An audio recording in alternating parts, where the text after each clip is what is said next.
Magandang gabi mga kapatid ko, yan. May tips lang ako sa inyo, yan. Para sa bagong simula ng mga healer.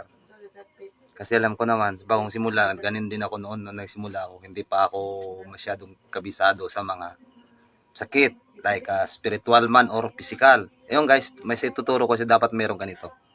Sinukuan po ito. Ayan po yung cross nyo. Hindi lang maklaro talaga. Ayan o.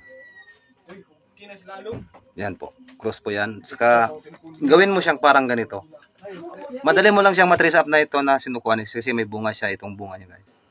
Automatic ito andar gagana. Di ba? May pa gamot sa'yo. O kahit yung mga kapatid mo, kahit hindi ka naman healer, dapat meron ganito. Gawin mo ganito, yung ganito para sa akin. Pag ilapat mo yan dito sa noo ng taong may sakit, pag aaray yan o ay, hihiyaw sa sakit o sa init, meaning po sakit spiritual ang sakit karamdaman. Dapat meron ganito na sinukuan. Automatic andar ito. Yan, madali mo yung makikita kasi lahat sa pagkakalam kong sinukuan ito kahit saan ito makikita. Ginagamit ko ito rin panggilit ko. Sinukuan din to. Isang kahoy lang din ito. Ito yung mga pampatay ko. Yan guys. Na mademonyo. Yan po, salamat po, magandang gabi. Naway, yun, sundin mo yung turo ko. Automatic, gagana yun talaga.